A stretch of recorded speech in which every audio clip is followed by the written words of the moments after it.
Hello there, happy Monday.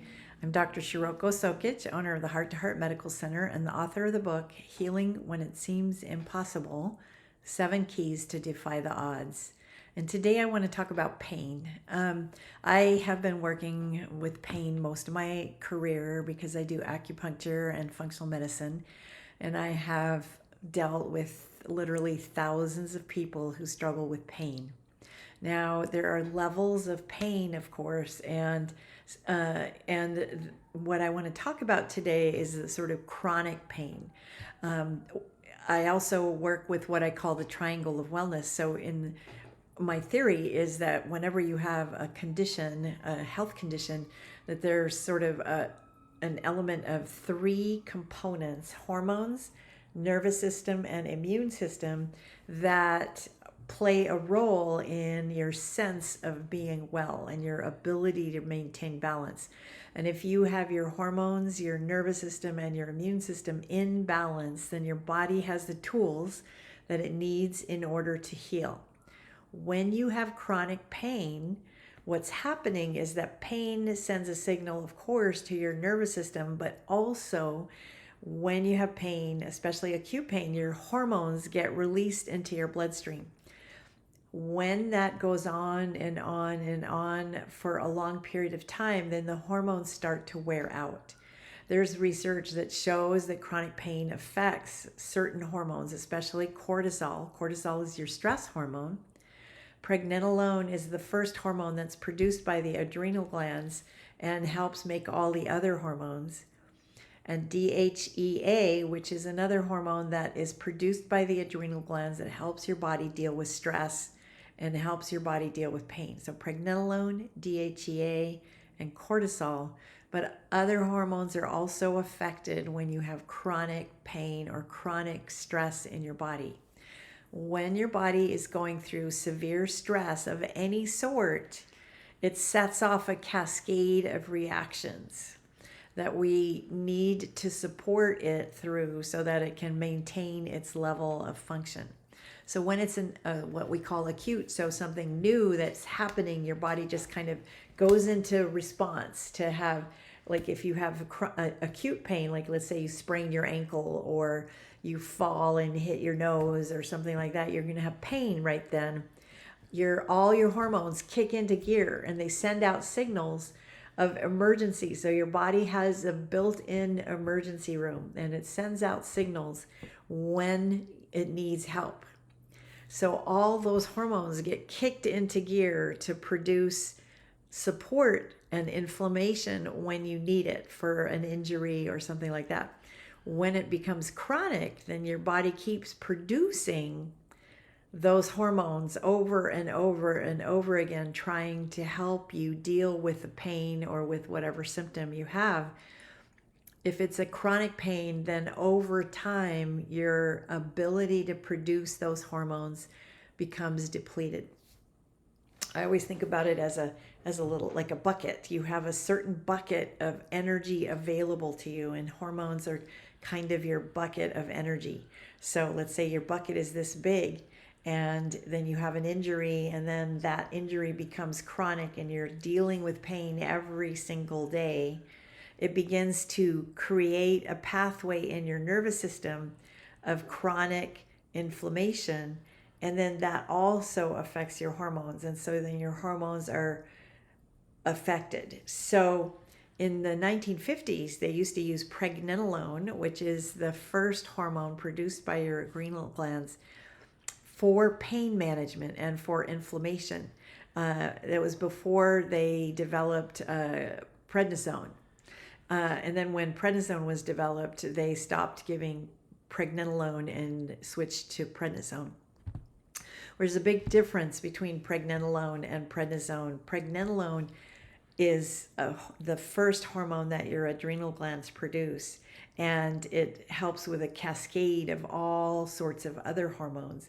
But the cool thing about it is that it does not shut down your system. It just supports your system in making other hormones. So if you have chronic pain or you have been dealing with chronic pain for a long time, one, it's important to figure out what is happening to your hormones. and two, to help support them so that your body can deal with what's happening. I'll give you an example. There's a patient that fell and broke his shoulder and had to have surgery and was dealing with the pain from that surgery. And the pain just was really, really excessive, and it's hard to get his shoulder moving and he was already in his 60s. So the element of support was needed over time because this went on for several weeks. He was in this state of pain ongoing. Began to deplete not just his cortisol and his pregnenolone, but also his testosterone, because his body needed the hormones to generate the energy in order to function. And he likes to function. Of course, we all want to function, right? And our hormones are the thing that helps us generate energy.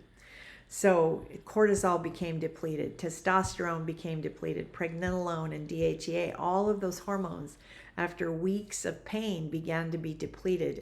And when the pain was over, even though the injury was healing, it took longer for the injury to fully heal because he did not have the fuel in his body.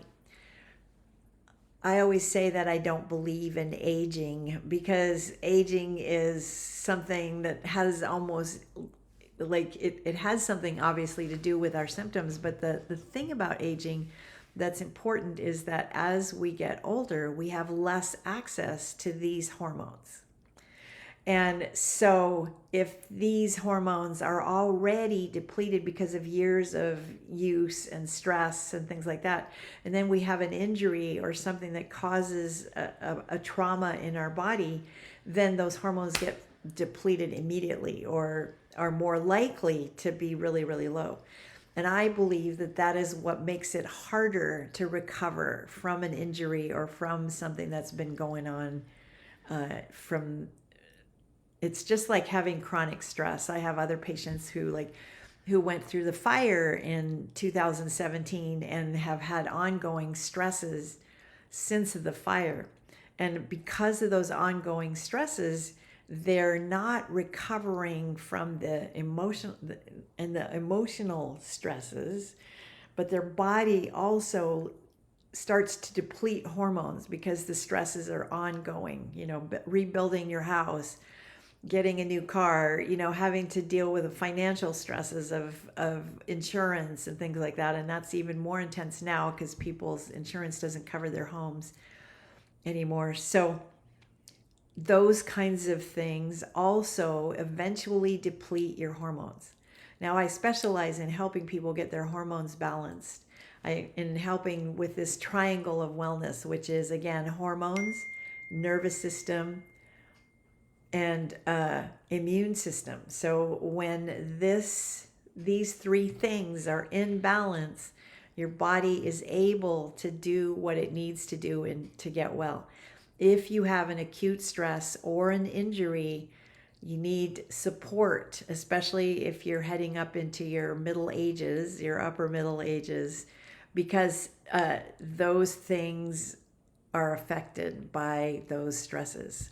I have several patients who have had cancer, for example, and go through cancer treatment, and that is a very stressful thing, and it depletes energy.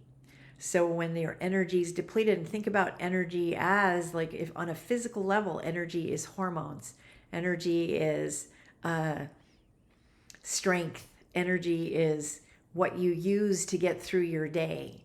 And of course, you need certain foods and certain movements and things like that, but you also need your structures to be functioning. So you need hormones, you need your brain to be working, you need your immune system to be working. Those things help support your body in any sort of recovery. So that's what I want to talk about today, and I hope that you found this helpful. And if you have any questions, please let me know. I am here to support you. And if you are dealing with chronic pain, you should find somebody who can help you look at your hormones to see what is going on so that you can get support. Not just your adrenal hormones, but it even affects things like blood sugar and your thyroid and your brain chemistry. Like all of those things are connected to dealing with sustaining your body when there's a chronic health situation. Thank you so much. I hope you have a wonderful day.